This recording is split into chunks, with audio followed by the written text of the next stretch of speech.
Hi అండి. అందరికీ నమస్తే. Welcome back to my channel. ఈరోజు మన ఛానల్‌లో వచ్చేసి క్యారట్ రైస్ ఎలా చేయాలో నేర్చుకుందాము. ఇది మంచి లంచ్ బాక్స్ రెసిపీ అని చెప్పొచ్చు. చాలా టేస్ట్‌గా ఉంటుంది. అండ్ పిల్లలు కూడా ఇష్టపడి తింటారు. అండ్ హెల్తీ రెసిపీ కూడాను. మరి ఈ క్యారట్ రైస్‌ని ఎలా చేద్దామో నేర్చుకుందామా?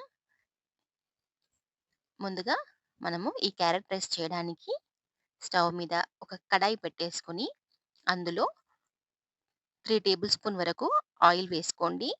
తర్వాత దాంట్లో జీలకర్ర అండ్ లవంగాలు, అలాగే చెక్క, ఓ 2 భోజవరాకులు కూడా వేసేసుకొని, తర్వాత సన్నగా చీల్చి పెట్టుకున్న పచ్చిమిర్చి కూడా ఇందులో వేసుకొని, ఒక నిమిషం పాటు వేగనివ్వండి.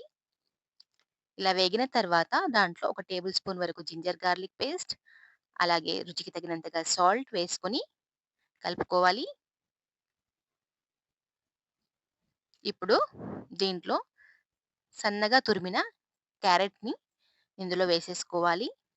క్యారెట్ వేసుకున్నాంక ఎక్కువ సేపు వేగనివ్వద్దండి. ఎందుకంటే క్యారెట్ కలర్ అనేది చేంజ్ అవుతుంది. ఇదే టైంలో మనము ముందుగానే వండి చల్లార్చి పెట్టుకున్న రైస్‌ని కూడా ఇందులో వేసేసుకొని బాగా కలుపుకోవాలి.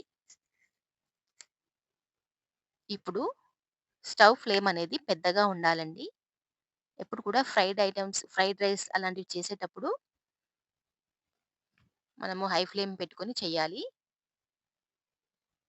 తర్వాత దీంట్లో కొంచెం జీలకర్ర అండ్ ధనియాల పౌడర్ కూడా వేసేసుకొని, ఒక హాఫ్ వరకు లెమన్‌ని ఇందులో పిండేసుకోవాలి. ఫైనల్‌గా కొత్తిమీరతో గార్నిషింగ్ చేసేసుకోవడమే. అంతే అండి.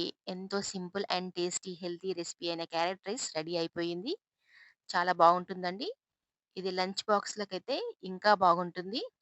మరి తప్పకుండా మీరు కూడా నా వీడియోని ట్రై చేస్తారనుకుంటున్నాను. మరి ఈ రెసిపీ కూడా మీకు నచ్చితే మన ఛానెల్‌ని లైక్ చేయండి, షేర్ చేయండి, అలాగే సబ్స్క్రైబ్ చేయండి.